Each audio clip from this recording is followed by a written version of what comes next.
Coca-Cola pensait pouvoir nous distraire avec une publicité tape à l'œil, en espérant que nous oublierions tout ce qu'ils ont fait. Ils se sont trompés. Pendant des années, les grandes entreprises comme Coca-Cola ont contrôlé le récit, mais plus maintenant. Cette fois, leur coup marketing n'a pas seulement échoué, il leur a explosé à la figure. Ce qui était censé les racheter s'est retourné contre eux. Plongeons dans l'histoire. Vous allez adorer cette histoire. Aujourd'hui, nous nous penchons sur le cas hilarant mais troublant de Coca-Cola. La campagne de marketing de Coca-Cola a mal tourné. L'entreprise a échoué de manière spectaculaire dans sa tentative d'éteindre la flamme du boycott. Coca-Cola, avec son empire mondial et son attrait pour les sucreries, a décidé de s'attaquer à la crise du boycott avec une nouvelle campagne publicitaire. Et il ne s'agit pas de n'importe quelle campagne publicitaire. Il s'agit d'une production à gros budget mettant en scène une vedette de feuilleton sud-asiatique, Sharaf Ahmed-Gibon. Sa mission ? Convaincre les téléspectateurs que Coca-Cola est. Coca-Cola devrait être retiré de toute liste de boycott après avoir fait appel à un célèbre acteur bangladais,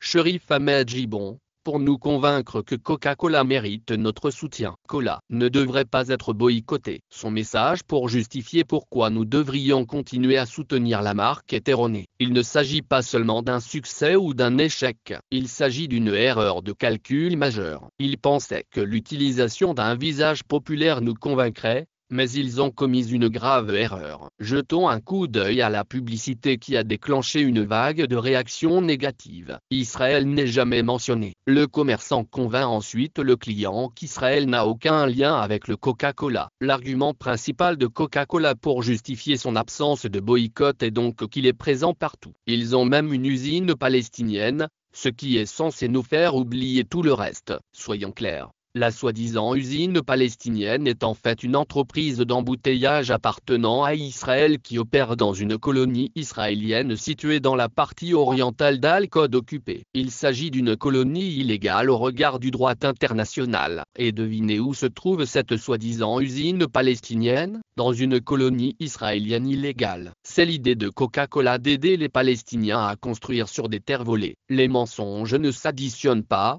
surtout lorsqu'on profite de l'occupation israélienne tout en prétendant être aux côtés des opprimés. La publicité a été retirée plus rapidement que n'importe qui n'a pu appuyer sur le bouton j'aime. Coca-Cola a dû présenter des excuses plutôt embarrassantes. Coca-Cola a été contraint de présenter des excuses embarrassantes. Scott L., vice-président de la communication stratégique mondiale de l'entreprise, a été cité par le Wall Street Journal, décrivant une erreur regrettable. Il a assuré que la vidéo avait été retirée de toutes les plateformes. L'acteur jouant le rôle du commerçant, John, a publié une déclaration dans laquelle il souligne qu'il n'a jamais soutenu Israël de quelque manière que ce soit et qu'il ne le fera jamais. Cependant, Coca-Cola a rapidement pris des mesures pour rectifier la situation. La société a supprimé la vidéo et présenté des excuses officielles afin d'éviter d'autres réactions négatives. Les acteurs impliqués, dont Shari Ahmed-Gibon,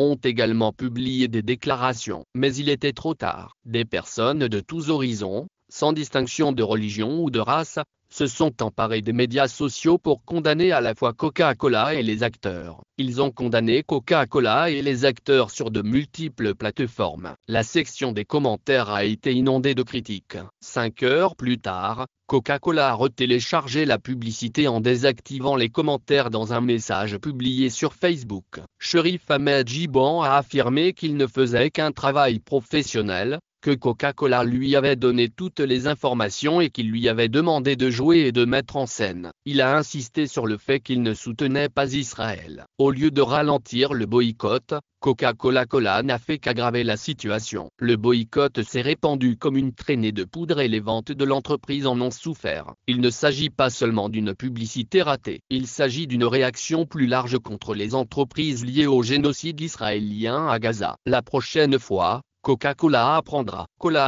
à ne pas insulter notre intelligence. Nous ne sommes pas le genre de public que l'on peut influencer ou réduire au silence. C'est un fait. Les entreprises comme Coca-Cola jouent un double jeu. Elles nous parlent d'une main tout en finançant de l'autre les forces qui nuisent à nos communautés. Ce n'est pas seulement de la surdité, c'est de l'exploitation. Pour les entreprises de ce type, les profits passent toujours en premier. Nous ne pouvons pas les laisser balayer cette affaire sous le tapis avec de faibles excuses. Nous devons les frapper là où ça fait mal, c'est-à-dire au niveau de leurs bénéfices. Nous continuerons à boycotter, nous continuerons à élever la voix, nous continuerons à leur demander des comptes. Les boycotts sont importants, ils envoient un message clair. Nous ne soutiendrons pas les entreprises qui soutiennent l'oppression. Nous ne les laisserons pas profiter de notre silence. Coca-Cola paiera, nous ne les laisserons pas s'en tirer à si bon compte. Nous les frapperons là où ça fait mal, c'est-à-dire dans leurs bénéfices. Nous continuerons à boycotter, à élever la voix et à leur demander des comptes. Les boycotts sont importants. Ils envoient un message clair. Nous ne soutiendrons pas les entreprises qui soutiennent l'oppression. Nous ne les laisserons pas profiter de notre silence. Coca-Cola est du mauvais côté de l'histoire, et nous ferons en sorte qu'ils le sentent. Coca-Cola est du mauvais côté de l'histoire, et nous ferons en sorte qu'ils le sentent. La tentative malheureuse de Coca-Cola de désamorcer un boycott par une publicité mal exécutée est un cas d'école de la manière dont il ne faut pas gérer une crise de relations publiques.